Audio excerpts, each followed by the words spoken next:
नमस्कार, बुलेटिन में आपका स्वागत है। आपके साथ मैं हूं जीनत सिद्दीकी। शुरुआत करते हैं खबरों की और सबसे पहले बात करेंगे महागठबंधन को लेकर बने माहौल की। गठबंधन पर अखिलेश यादव का स्टेटमेंट आया है। गठबंधन करेंगे, भले ही पीछे हटना पड़े, हमारा एजेंडा देश को बचाना है, ये कहा है अखिलेश यादव ने।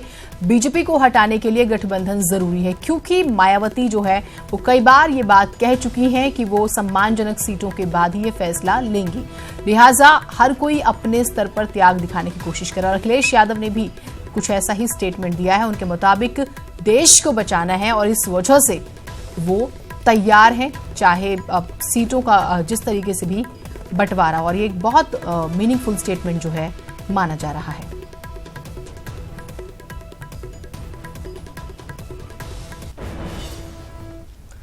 दरअसल कल बीएसपी अध्यक्ष मायावती ने प्रेस कॉन्फ्रेंस में गठबंधन के बयान पर कहा था कि सम्मानजनक सीटें मिलने पर ही गठबंधन किया जाएगा और सम्मानजनक सीटें न मिलने पर अकेले चुनाव लड़ने की भी उन्होंने बात कही थी।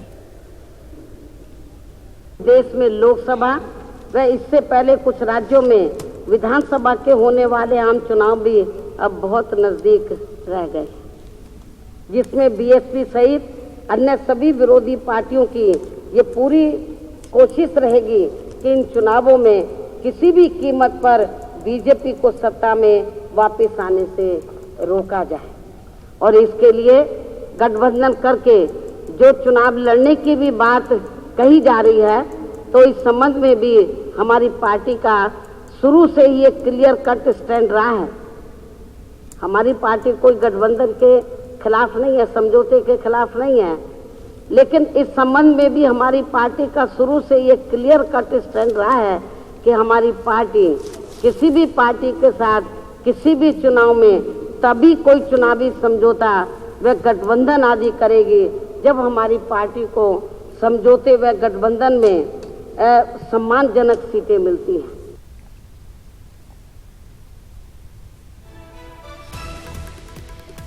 अलाउद्दीन हमारे साथ हमारे सहयोगी जुड़े हुए हैं। अलाउद्दीन, जिस तरीके से मायावती एक बात रखती हैं, अपनी एक शर्त रखती हैं और फिर अखिलेश यादव का स्टेटमेंट, काफी हद तक जो है तालमेल बनता ही नजर आ रहा है। जी बिल्कुल, अखिलेश यादव ने जो बात कही है इस जुमरे में ज्यादा इम्पोर्टेंट हो जाता है, क्योंकि बहुत सारे सियासी जानकार और लोग कह रहे थे कि शायद मायावती इस गठबंधन को ये कह करके नकार दें कि उनको सम्मानजनक सीट नहीं मिल पा रही है।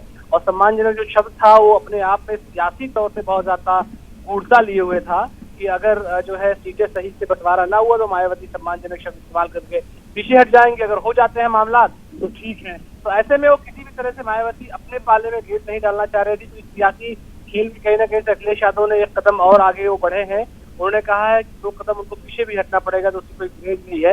हालांकि बात उन्होंने दिल्ली जब वो कल गए थे शाम में, तो कुछ मीडिया हाउसेस से बातचीत के दौरान उनके निजी कार्यक्रम में बात कही है। लेकिन सियासी तौर से उत्तर प्रदेश की नजरिए से देखें तो बयान बहुत महत्वपूर्ण है, क्योंकि जब दोपहर 12 बजे एक तरफ मायावती का बयान आता है और फिर अखिलेश का बयान उस पर आ जाना सियासी तौर से उत्तर प्रदेश के लिए काफी अहम लगता है। तो ऐसे में गठबंधन को लेकर के जो कई तरह की कयास आराइयां चल रही, तो उस पर कहीं ना कहीं से विराम एक तरह से लग रहा है कि अखिलेश यादव किसी भी तरह से इस गठबंधन को करेंगे। और खासतौर से जो मकसद उन्होंने बताया वो बीजेपी को हराना, बीजेपी को सत्ता में ना आना बताया है। बिल्कुल यही कुछ जो है वो नजर आ रहा है। और एक और चीज अगर हम समझने की कोशिश करें, बाकी की भी जो स्टेट्स जिनमें इलेक्शंस आने वाले हैं वहां पर भी एक ये सिचुएशन बनी कि अभी जिस तरह की सम्मानजनक सीटों का बात मायावती कर रही हैं, वो वहां पर चाहे वो कांग्रेस के साथ हो तो सिचुएशन मन मुताबिक नहीं है। चाहे मैं एमपी की बात करूं, छत्तीसगढ़ या फिर राजस्थान में जिस तरीके से इलेक्शन होने वाले हैं, तो यहां पर ये चीज भी अखिलेश यादव समझ गए, क्योंकि ये कहा जा रहा है कि वहां बाकी स्टेट्स में मायावती हो सकता है कि वहां गठबंधन में ना जाए। तो ये चीज कम से कम अखिलेश ने एक मैच्योर स्टेटमेंट जरूर दे दिया है।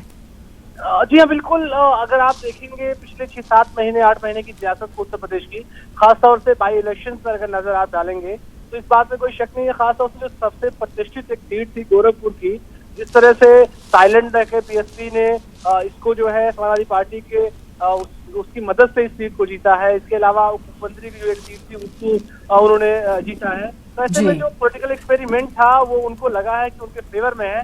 और खासतौर से सियासत में बात कही जाती है कि अगर आप सत्ता से 1 से 5 से 10 साल अगर आप दूर हो जाते हैं तो कई बार आप पर आरोप लगने लगता है कि आपकी जमीन दरक गई और आप पूरी तरह से सियासत से बाहर होने लगते हैं। तो ऐसे में ये दोनों सियासी पार्टियां ये नहीं चाहती हैं कि वो सियासत से बाहर हो, क्योंकि आप मायावती को देखेंगे तो 2007 से 12 तक। ठीक, बिल्कुल अलाउद्दीन, और फिलहाल जो है कुछ ऐसी ही स्थिति नजर आ रही है कि अखिलेश यादव के स्टेटमेंट के बाद जो है अब देखते हैं कि क्या कुछ होता है। बहुत शुक्रिया आपका।